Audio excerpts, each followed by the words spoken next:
Salam sejahtera bagi kita semua. Shalom. Shalom. Yahoo. Yahoo. Bapak Ibu dan Saudara yang terkasih di dalam nama Tuhan Yesus Kristus, tema kita pada pagi hari ini adalah manusia berharga di mata Tuhan. Kita bersama-sama mengucapkannya 3, 2, ya. Manusia berharga di mata Tuhan. Manusia yang dalam arti bahwa saya, Bapak Ibu dan saudara-saudari adalah merupakan makhluk yang berharga di mata Tuhan. Seorang uskup gereja Katolik berkebangsaan Amerika Serikat yang bernama Fulton G. Sheen, dia pernah mengatakan demikian: Allah tidak mengasihi kita karena kita berharga, tetapi kita berharga karena Allah mengasihi kita. Keberhargaan kita sebagai manusia, saya dan Bapak Ibu dan saudara-saudari, dihasilkan karena kasih Allah kepada setiap kita yang percaya kepadanya. Akan tetapi kenyataannya Bapak Ibu dan saudara-saudari, di dalam realitas kehidupan kita seringkali menyaksikan bahwa manusia kita seringkali menganggap bahwa keberhargaan seseorang tersebut dapat terlihat ketika dia memiliki segala sesuatu yang meliputi beberapa hal yang menjadi ukuran duniawi. Contoh, dia memiliki harta yang banyak, dia memiliki jabatan, dia memiliki prestasi dan prestise, dan bahkan dia memiliki rumah yang mewah, kendaraan yang mewah, dan berbagai hal yang patut dibanggakan menurut ukuran duniawi. Hal-hal itulah yang sering disematkan sebagai status keberhargaan manusia di masa kini. Dan tidak tertutup kemungkinan atau tidak sedikit dari kita yang kadang-kala mengambilkan ini di dalam kehidupan kita. Akan tetapi Bapak Ibu dan saudara-saudari yang dikasihi Tuhan, persoalan tentang keberhargaan menurut ukuran dunia itu terbantahkan ketika seseorang tidak mampu ataupun mencapai apa yang hendak diinginkannya. Misalnya untuk memiliki harta yang banyak, jabatan yang bagus, prestise yang bagus, prestasi yang baik.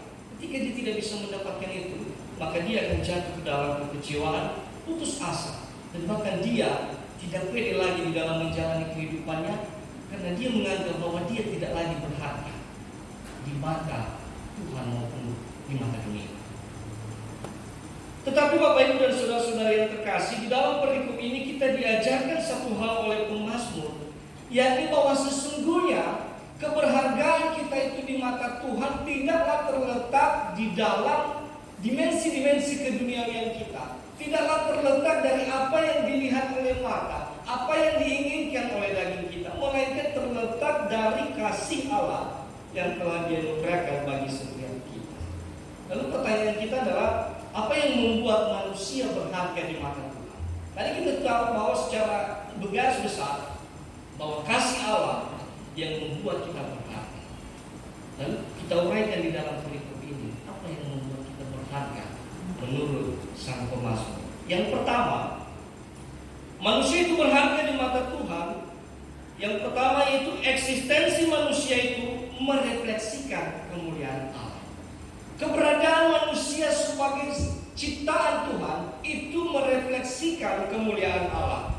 Itu bisa kita baca nanti ketika Daud memulai ujiannya ini, mazmurnya ini, di ayat 2 dia memulai dengan mengagungkan nama Tuhan dan menutupnya juga dengan mengakui bahwa Tuhan itu sungguh mulia, sungguh agung. Dia tidak terbatas sebagai Allah Israel saja, tetapi dia adalah Allah juga bagi seluruh bumi. Kita akan baca di ayat 2. Di situ dikatakan, "Ya Tuhan, Tuhan kami, betapa mulianya nama-Mu di seluruh bumi. Keagungan-Mu yang mengatasi langit dinyanyikan." Pemazmur ataupun Daud di sini mengatakan dan menyampaikan kepada kita para pendengar di masa kini bahwa kemuliaan Allah itu tidaklah bisa diukur menurut ukuran dunia. Sepintar dan secerdas apapun manusia, dia tidak akan bisa mengukur bagaimana kehebatan, keagungan dan kemuliaan Tuhan tersebut. Maka dia dikatakan tadi bahwa kemuliaan Allah itu mengatasi langit dan bumi. Akan tetapi yang menjadi kontradiksi Bapak Ibu, sekaligus mau menegaskan bahwa memang kemuliaan Allah itu tidak terukur oleh keberadaan dunia ini, tidak terukur dengan apa yang ada di langit dan di bumi dan seluruh komponennya. Tetapi di lain sisi, kemuliaan Allah itu bisa dinyatakan melalui kuasa Allah, yaitu melalui keberadaan bayi-bayi dan anak-anak yang menyusu. Itu terdapat di ayat 3. Dari ulu bayi-bayi dan anak-anak yang menyusu telah kau letakkan dasar kekuatan karena lawan. Kemuliaan dan keagungan Tuhan memang tidak bisa kita ukur menurut ukuran dunia. Tetapi di dalam frasa bayi-bayi dan anak-anak yang lemah, itu melambangkan sebuah simbol, yaitu bahwa manusia pada hakikatnya adalah manusia makhluk yang sangat lemah, makhluk yang sangat hina. Tetapi di dalam kehinaan itu, di dalam kelemahan itu, Allah memakainya untuk menyatakan kemuliaan. Jadi poin yang mau dimaksudkan di sini, bahwa keberadaan kita ini di dalam kelemahan kita ini sebagai manusia dibanding ciptaan Tuhan yang lain, itu sebenarnya bisa merefleksikan kemuliaan Allah. Bisa merefleksikan kemuliaan Allah ketika manusia mau mengakui potensi yang telah Tuhan berikan kepadanya untuk memuji dan memuliakan nama Tuhan, untuk mempersembahkan hidupnya kepada Tuhan. Inilah poin penting dari bagian pertama ini, yaitu eksistensi manusia merefleksikan kemuliaan Allah. Ternyata kita tahu di dalam perjalanan panjang kehidupan manusia yang telah tercatat di dalam sejarah kita, Allah seringkali memakai orang-orang, umat-umat yang lemah untuk menyatakan kekuasaannya. Kita baca di dalam 1 Korintus pasal 1 ayat 27, dikatakan di sana, tetapi apa yang bodoh bagi dunia dipilih Allah untuk memalukan orang-orang yang berhikmat, dan apa yang lemah bagi dunia dipilih Allah untuk memalukan apa yang lemah. Artinya Bapak Ibu dan saudara-saudara yang terkasih, meskipun keberhargaan menurut ukuran dunia ini kadang-kala di dalam kehidupan kita tidak bisa menggapainya, tetapi yakinlah dan percaya sesungguhnya nilai kita itu di hadapan Tuhan terletak di dalam kesadaran kita sebagai makhluk yang lemah, makhluk yang hina. Oh, sebenarnya ketika kita mampu memuji dan memuliakan nama Tuhan, sebagaimana pujian dari saudara-saudara kita ini, yang meskipun di kalangan masyarakat ini mereka belum bisa menjadi apa-apa, tetapi mereka mampu memuji dan memuliakan nama Tuhan melalui talenta yang telah dianugerahkan pada mereka. Dan itu menjadi sebuah hal yang memuji dan memuliakan untuk menyatakan keagungan nama Tuhan. Tadi kita baca juga di firman Tuhan yang pertama di Injil Matius. Di situ diceritakan bagaimana kejengkelan para imam-imam kepala, para ahli-ahli Taurat, ketika anak-anak berseru di dalam rumah Tuhan, ketika Yesus menyembuhkan orang-orang yang berpenyakit, mereka mengatakan Hosana bagi anak Daud. Mereka jengkel. Orang-orang yang demikian tidak memandang kemuliaan Allah itu berasal dari anak-anak. Mereka menganggap, oh ternyata yang bisa memuliakan Tuhan itu hanya orang-orang yang berprestasi, hanya orang-orang yang memiliki jabatan yang prestisi. Tapi sini dikatakan jelas tadi di dalam Matius itu, oh sesungguhnya dari anak-anak kecil pun ketika mereka mengakui dan menyadari begitu hebatnya kebesaran Allah yang dinyatakan di dalam Kristus Yesus, sesungguhnya mereka telah memuliakan Allah dan mereka telah merefleksikan kemuliaan Allah itu di dalam kehidupan mereka. Itulah tadi yang dimaksud di dalam 3b. Situ dikatakan telah kau letakkan dasar kekuatan karena lawanmu untuk membungkamkan musuh dan berdendam. Kerendahan hati seorang anak-anak, kerendahan hati kelemahan manusia, orang-orang yang lemah dinyatakan kemuliaan Allah, itu membungkamkan orang-orang yang menyombongkan diri, yang mau mengatakan bahwa dia lebih hebat dari siapapun dan bahkan melemahkan diri. Jadi Bapak Ibu, sekarang ketika kita hidup di dunia ini, untuk melanjutkan kehidupan kita, eksistensi kita itu tidak lagi terukur dengan apa yang kita lihat, apa yang kita miliki.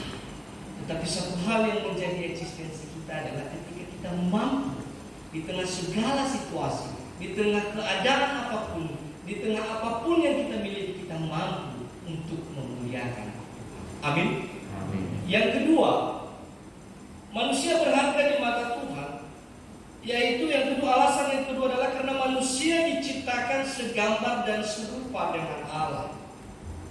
Ini sering digambarkan di dalam frasa Latin, yaitu imago Dei. Manusia itu merupakan ciptaan yang sempurna yang melambangkan gambar dan rupa Allah. Di dalam ayat 4, Daud mengatakan, "Jika aku melihat langitmu buatan jarimu, bulan dan bintang-bintang yang kau tempatkan, apakah manusia sehingga engkau mengingatnya?" Kita tahu Bapak Ibu dan Saudara-saudari, ilmu perbintangan itu kebanyakan berasal dari Timur Tengah. Orang-orang di Timur Tengah, termasuk orang-orang Israel, mereka sudah memahami betul bahwa bintang itu sering mereka manfaatkan menjadi penuntun jalan mereka ketika mereka melintasi padang gurun. Dan Daud tahu betul bahwa bintang-bintang itu begitu banyak, begitu besar dan begitu hebat, tidak bisa dibandingkan dengan ukuran manusia yang begitu kecil. Maka dia sampai kepada kekaguman dan ketakjuban dan mengatakan, apakah sesungguhnya manusia ini di hadapan Allah sehingga engkau mengingatnya? Siapakah sebenarnya kami di hadapan-Mu ya Allah? Siapakah kami sebenarnya makhluk yang hina ini sehingga engkau pantas untuk mengingatkan kami, untuk memasukkan kami di dalam bagian rencana keselamatan? Inilah ketakjuban daripada Daud, Bapak Ibu dan Saudara-saudari. Dia tahu dan dia heran, oh ternyata Tuhan ini, dia tidak melihat bagaimana besarnya bintang-bintang ciptaannya itu, langit beserta seluruh komponennya, tetapi dia lebih memperhatikan, memberikan perhatian yang khusus kepada manusia yang bisa merefleksikan kemuliaannya tadi. Itulah bukti bahwa kita ini berharga di mata Tuhan.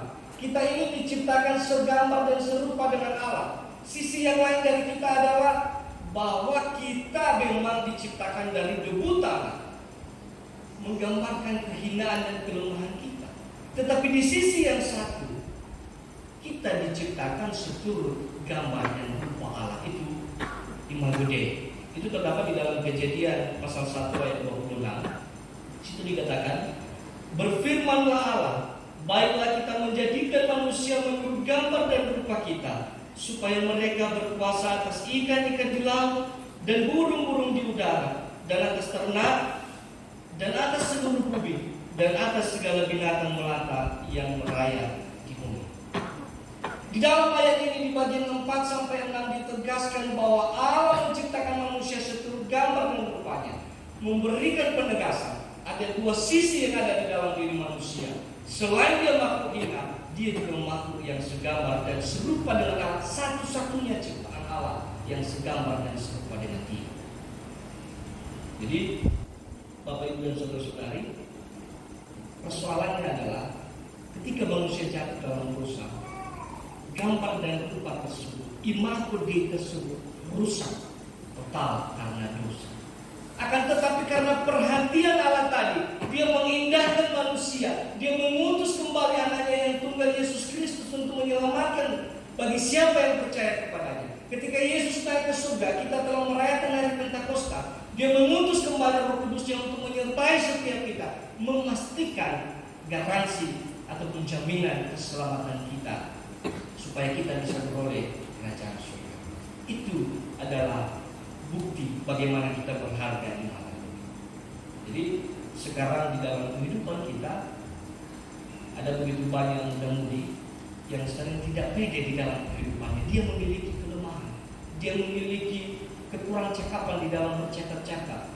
Dia bahkan tidak tahu bagaimana caranya bernyanyi. Kadang-kala kita minder di dalam pergaulan, minder di dalam persekutuan ketika kita tidak mampu untuk melakukan segala sesuatu menurut ukuran dunia. Ingat Bapak Ibu, jangan minder. Anda itu dan saya berharga di mata Tuhan. Di lain sisi juga jangan ada orang yang menyombongkan diri bahwa dia telah memiliki segala sesuatu, dia pantas untuk merendahkan sesamanya. Oh ingat, Anda tercipta dari debu tanah. Dua sisi ini harus mengiringi kehidupan kita untuk menegaskan bahwa di dalam manusia yang penuh kehinaan, di dalam manusia yang seturut gambar dan rupa Allah, kita adalah manusia yang berharga, yang mampu merefleksikan kemuliaan nama Tuhan. Yang ketiga adalah poin tentang otoritas.